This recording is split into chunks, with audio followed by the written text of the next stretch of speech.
Hi, welcome to What's Next, HR Recovery and Beyond.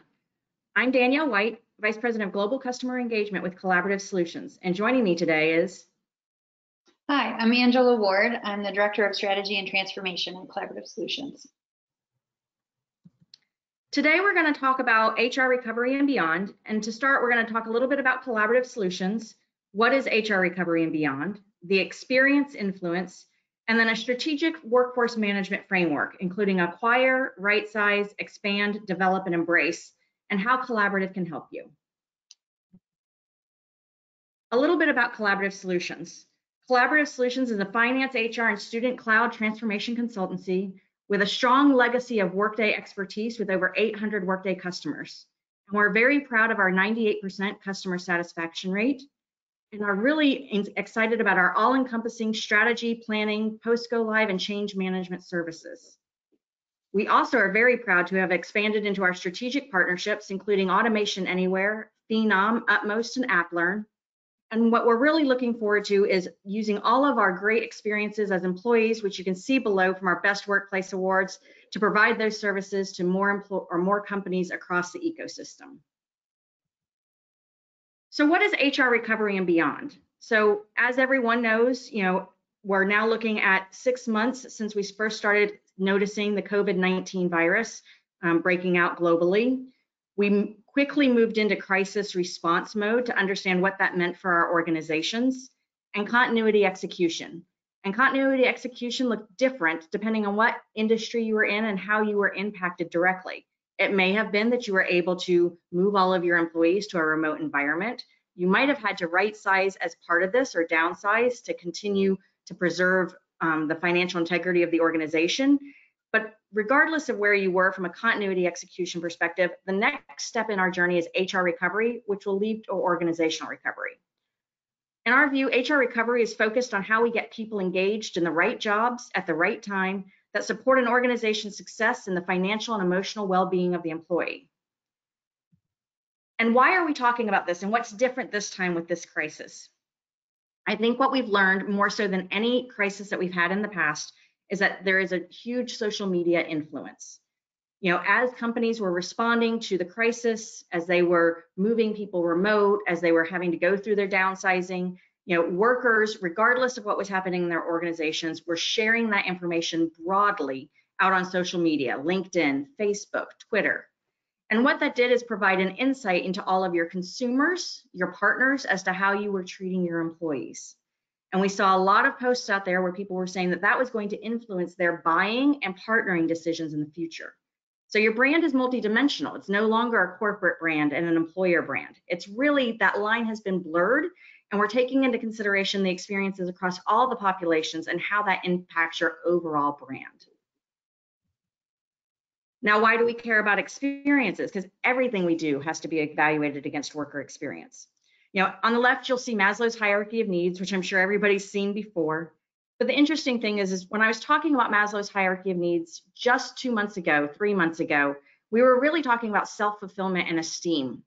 But because of COVID and the other crises that are going on today in the world, we need to start with the physiological and safety, the base of Maslow's hierarchy of needs, helping make sure that our employees and our workers have the financial stability to make sure that they have food, shelter, clothing, need to make sure that our workplaces, when people return to the workplaces, ensure physical safety. And then we can continue to build upon that for the social esteem and self-fulfillment areas. But all of this is really going to drive your worker experience as we go through recovery and beyond. To achieve this, we're looking at a strategic workforce management model framework. Really, again, you'll see the worker experience is at the center of this framework.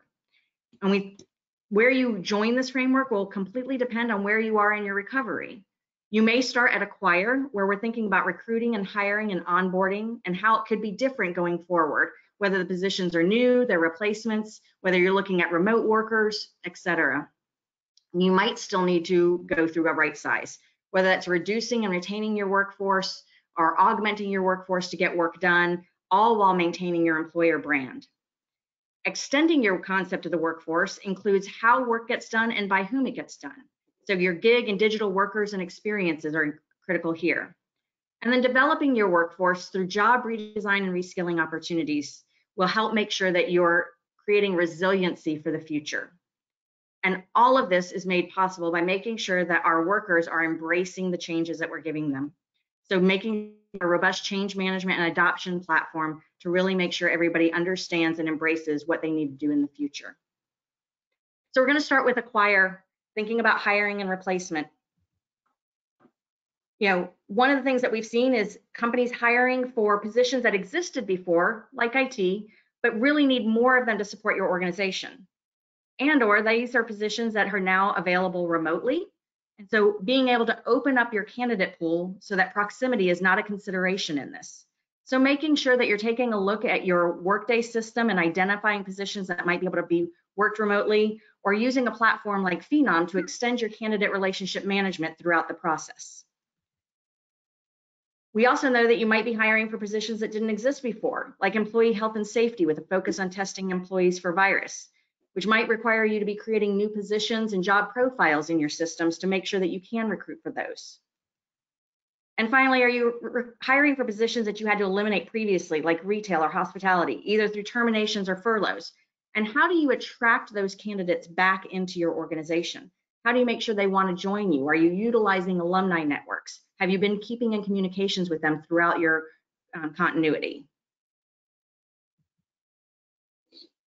And it brings us to the concept of right sizing, reduction and retention. So, the workforce has changed today as we've found ourselves facing things like COVID and some of the other world events that are happening. So one of the things you're going to need to do is start thinking about how do we retain all of these folks that we've acquired? Have you identified who those workers are? Have you identified the skills that are needed? And have you created an environment where your workers want to stay with you or they'll want to look for new ones?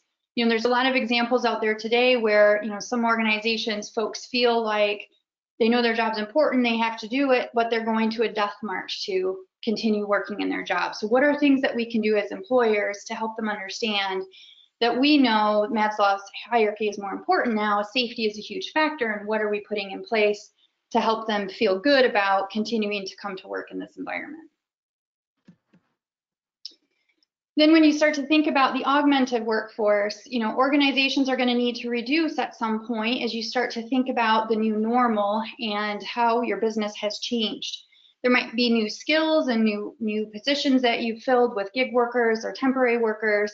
But again, as you start to look at the business and the change of things, how to identify those that need to stay and those that we need to reduce or possibly transition to employees. And how do we go about doing that?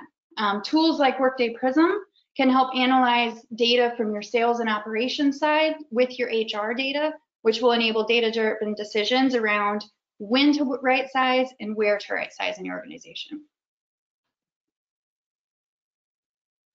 And then lastly, if you think about how did you manage the terminations? Was it ethical? Do people feel like they were treated with respect? Has your employer brand been maintained throughout? Some of us are facing challenges that we haven't in the past because it's more public now. We've got media and press looking at grocers and retailers and saying they were offered hero pay and now they're not, and these employees are not valued anymore, which we know isn't the case. So things like that can need to be coming into our perspective so that we're thinking of ways to manage what might be negative perceptions out in the world or the culture or the environment that you're working in, and making sure our employees know that we do value them and how, and if we have to let them go, thinking about if the market changes again and our needs change again, are they still there and ready and able to come back? I think the important thing there too, Angela, is making sure that the employees that are retained understand and feel a positive experience as well. Yep, definitely. Which takes us into extending your workforce or your capabilities for your workforce and thinking about how do you leverage internal gig opportunities or gig workers and even digital workers to make sure that work is getting done. Most organizations, I would say, have a lot of project-based work that internal employees should be able to support.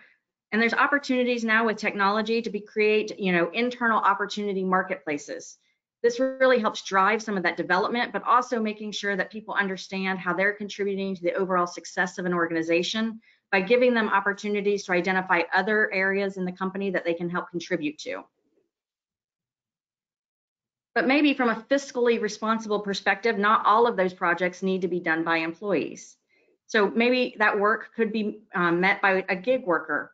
And those are gig workers that could support you from an operations perspective, from a project-based perspective, across the breadth of consulting, as well as augmenting your workforce with those who don't need to be employees, but really want to make sure that they're contributing to the work that needs to be done. I will say here, it's important to consider them in your overall worker experience initiatives, because we do know that these gig workers could be your future employees, they could be your customers, and they could be your partners in the future. So making sure that we're leveraging technology such as Utmost to really provide a robust experience for gig workers, and making sure that you can utilize and track the data to make well-rounded workforce decisions is going to be very critical as you expand into these extended workforce options.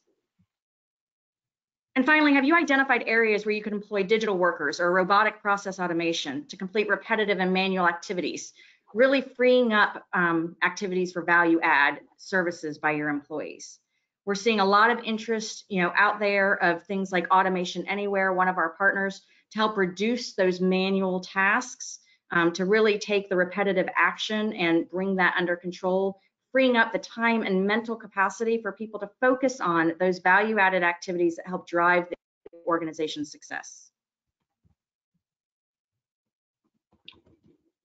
So that brings us to developing job redesign and reskilling. So when you think about today, the need for remote workers and things like automation are greater than ever. This can take actually rethinking your job architecture design and thinking about your workforce in a slightly different perspective of looking at having dynamic pools of problem solvers. So when you think about designing for remote, your competencies change. Are your jobs currently designed for remote? And if so, do you also have them designed for managers and sales to perform their tasks remotely? This can have a greater dependency on things like time management skills, adaptability and flexibility, because I'm sure all of you have experienced things don't work the same way when you're calling people from your homes and you have children running around and things like that. Communication skills become greater because you don't have the face-to-face, I'm going to go grab a coffee and talk to Bill. And so you have to build those relationships through remote tools. So things like that need to be thought through. And when you think about your job profiles, your job families, your competency models, those types of architecture, you'd want to look at your HCM systems like Workday and make sure that we're adapting and adopting those things so that as you continue to evaluate the future, you've got job architecture that supports the skills that you're going to need. On top of that, you think about automation. HR is a little bit behind finance with regards to how far we've started to automate things, but there are a lot of places that, especially because of the times we're in now, are looking at how do we use things like digital workers or bots? Have we redesigned some of our jobs to accommodate automation? If we do that, do our employees understand why and where and when? And how do you look at your workforce to say, we're going to have human workers and digital workers side by side, and what does that look like? So again, tools like Automation Anywhere can help design bots that would extend the capabilities of your workforce and allow your people to continue to focus on the areas that are most important. Which leads us to reskilling.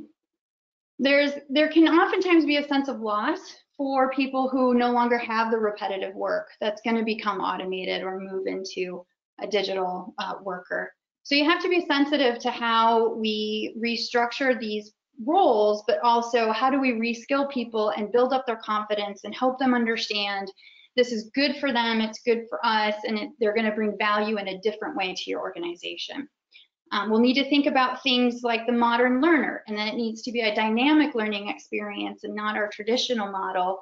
And so using tools like Skills Cloud and Workday or Learning can help people to see career paths, use some of that self-service to understand what's needed out there, and help you source and communicate out and use announcements and things to help people understand how to gain those new skills. I think this is one of those interesting areas, Angela, too, where we start to see some interrelationship between these various, pieces of the framework, and that reskilling can also, leverage those internal gig opportunities to really give people on-the-job experience for expanding their skills and capabilities. Yeah. And all of this requires our workers to embrace all of these changes. And there's changes to roles, to technology, to your brand, and how do we make sure that we're getting what we need and providing the support we need to our employees and other workers to make sure that they are embracing all of the changes that are coming towards them. So use change management to encourage employees to embrace changes to their roles, such as working remotely, as we've seen, maybe taking on more responsibilities or changing their concept of responsibilities. I think one of the key things we're seeing is that, maybe as we think about jobs of the future, they're seen more as frameworks rather than just defined, activities or, very boxed in. So thinking about how can people in their own time and way expand and stretch their muscles to make sure that they are providing value and learning and really reaching those higher levels of Maslow's hierarchy, of esteem and self-fulfillment. And then technology, we're looking at driving adoption of both existing and new technology using change management training and digital adoption solutions. Obviously, when we think about things like Workday, which a lot of our organizations are using, our employees may or may not have been actively using self-service. They might have been relying on a service center to actually enter transactions for them. Or maybe we were actually looking at HR still doing it.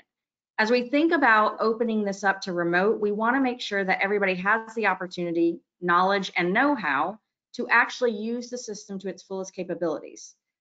To be honest, data is going to be a key component for making sure that we identify and develop HR products and services that really drive all of these changes. So making sure that we're encouraging the use of technology, whether it's your Workday systems or maybe it's your new remote tools such as Teams or Slack. And one of the things that you can use is that there's digital adoption solutions like the Adopt platform that actually help make sure that your workers can use the systems that they're using in a just-in-time manner. And finally, going back to all creating a worker experience that creates engagement with and for the organization and leads to a strong organizational brand. We want to make sure that everyone is, embracing who they're working for, what that looks like, and really acting as brand ambassadors for the organization as we go forward. Which takes us back to worker experience. So when we think about the components of worker experience, as we talked about kind of Maslow's hierarchy of needs earlier, let's think about how we actually deliver on that. There's the cultural environment, the physical environment, and the technological environment. And as we mentioned, the physical environment, we're focusing on safety needs, for example, these days, making sure that people feel comfortable and are prepared to actually do their work. The technological environment, I think, as we've seen, in the surveys of remote work, a lot of the challenges that are existing out there is that maybe organizations weren't fully prepared to, support their employees, especially 100% of their employees in a remote environment. And then culturally, I think as we look at all the changes that are happening in our world today, obviously culture is a huge component of every organization's, value proposition.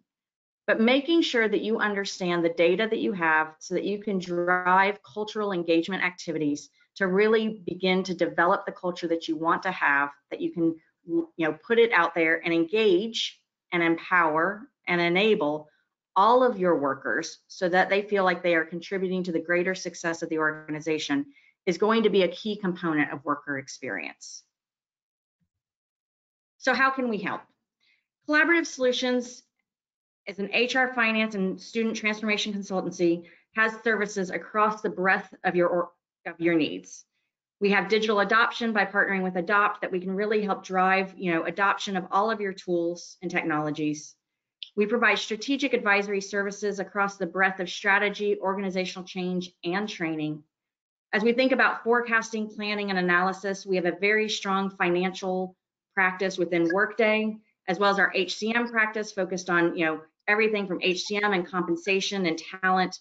And we deploy both initial deployments of Workday, as well as have a robust continuous value services where we help to serve our customers throughout their production needs, focused on everything from additional phases of SKUs, whether that's rolling out finance after you've already done HCM, or maybe recruiting or student, but also providing services to help support you in your production environment. So we might be, offering to help you from a, capacity planning perspective, fulfilling some of your HRIS or FinIS needs out there, as well as, working with you to make sure that, you're able to execute transactions from a business continuity perspective throughout your crisis response. So I know that that was a lot to cover in a short amount of time. I do want to make sure that we have an opportunity for people to ask questions. So if there's any questions out there about how you can leverage all this information or all of these tools to help you with your recovery and beyond, please let us know. Great. Thank you, Danielle and Angela. We did receive a few questions while you guys were presenting. The first one is, we will probably enter this mode from the hiring stage. What are some quick wins we can do in Workday to help us in our recovery? Sure. I think there's a couple of things that we're seeing and come to mind. If you're able to embrace the remote work, as we mentioned earlier, looking at things like your job profiles, positions, your competency models, things in your job architecture that can help identify the skills needed and also be able to analyze your workforce from remote versus on location and who's essential in the new normal. Things like updating reporting so that you're able to quickly analyze that in your workforce. Other things that customers are doing are around onboarding. When you think about, if you have bringing new people on and you have to quickly onboard them and you don't have the week of back and forth like we used to, folks are streamlining their process so that they can hire essential workers immediately and make some changes to how they're going through the onboarding there. Other things folks are doing is trying to build out some more of the personalization. So taking the functionality around creating micro-learning videos and things like that and trying to build that into onboarding so that folks get some sort of a personal connection when they can't come in person. Okay, great, thank you. Another question we received, we are one that has had to downsize during our response to the virus, and we think we did it in such a way that our employees appreciated our efforts. But what can we do to keep our relationship with them going? Danielle, you want to take this one? I think that there's a lot that you can do from a communication standpoint and an engagement standpoint. So one of the things that we're seeing is a renewed interest in alumni networks. So making sure that you've created a platform, and I know Phenom is one that has one, to help you create an alumni network that allows you to engage with former workers of all capacities. So those could be former workers that are recently left the organization or maybe longer term. And the great value in this is really making sure that you can contain contact with them, because when we do start to hire again or acquire our new resources, that would be probably the first pool that you'd want to look at.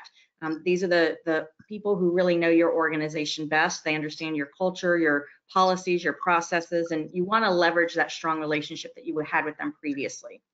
But if you're hiring for positions that they might not be qualified for, if we think about the employee referral framework, you would use that from an alumni referral framework. These are going to be people, again, because they know you so well, can really be leveraged to help identify workers who might be the best workers for you. Now, there's other organizations that have needed to keep in touch with people, and as we think about generational differences, right, everybody is looking for communication in different ways. So we've seen some of our organizations actually leverage some of their text or SMS functionality to keep in touch with their furloughed employees through the phone text messaging. I think some people have utilized their Facebook areas where they have a corporate Facebook account. But utilizing all the tools at your disposal across social media, your existing technology, emails, etc., to make sure that you can really keep that relationship going, both in the short and the long term. Okay, thank you, Danielle. And one last question. I understand your point about automation. It's on our mind too. And even though we have a lot of automation in Workday, we still have a lot of resource-intensive processes. Can you talk about some processes that might benefit from additional automation? Sure. I think, you know, in the HR space, there's some areas that tend to be labor intensive and or involve multiple systems for a lot of customers still. So areas like recruiting.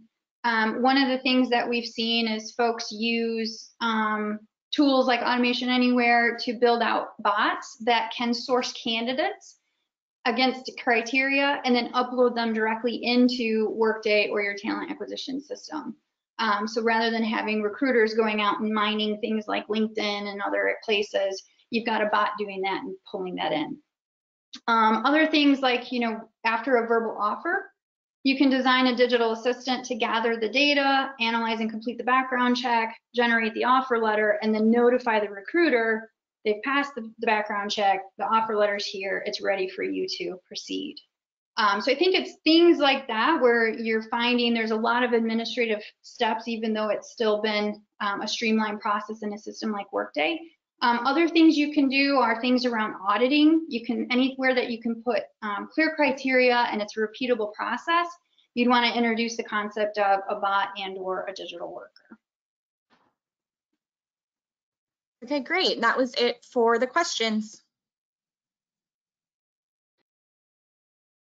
Well, based on the questions that we've had so far, you know, and got through this, I want to make sure that, you know, everyone is really thinking, you know, forward looking. I know it's really hard because we're still dealing with the, you know, actual day-to-day of dealing with, you know, social distancing, you know, how do we get people back in the work, you know, and by no means is this everything that HR is doing. I think some of the great quotes that I've heard is, you know, really the 2008 financial crisis was solved by CFOs, and the COVID crisis is going to be solved by CHROs. I think this is, you know, the opportunity that HR's, you know, unfortunately been given. I don't want to say, you know, it's a blessing, but we've been given the opportunity to really show that, you know, that higher level strategic value to an organization. You know, we need to be thinking about everything. I've seen, you know, HR organizations that are helping organizations think about, you know, their airflow, right? And what kind of HVAC system do they need to make sure that it's more safe, you know, in their workspace? Looking at, you know, what are they going to do about taking temperatures, right? And we think about taking temperatures and it seems fairly easy, but then we have to think about, well, what's your policy? You know, are you going to send people home immediately? Are you going to make sure everybody gets at least 2 temperature checks in case there was an issue? You know, how long do they have to stay home? You know, what's your rules on taking Tylenol to, you know, reduce temperatures? It's a lot for HR to be taking into consideration. So I think that it's just critical for us to look at this very holistically. And like I said, the key to all of it, whether it's your policies and your procedures or how are you bringing people into the organization or you know, right-sizing the organization or developing them or taking extended views of it, is really how do we do it in the context of providing the best worker experience that we can. You know, it's really going to be the safe space for a lot of people as they go back to work. You know, it's a place where they're going to be able to feel, you know, that they are, you know, meeting their financial needs, but also I think for a lot of them, it's their way of making sure that they're meeting some of their emotional needs today too. So HR is at a critical point where they get to provide all of this great support to organizations and workers to create an environment that I think is going to really transform how we deliver work in the future. So with that, I'd like to thank everybody for joining us today. If you have any questions, please feel free to email us at digitaltransformation@collaborativesolutions.com.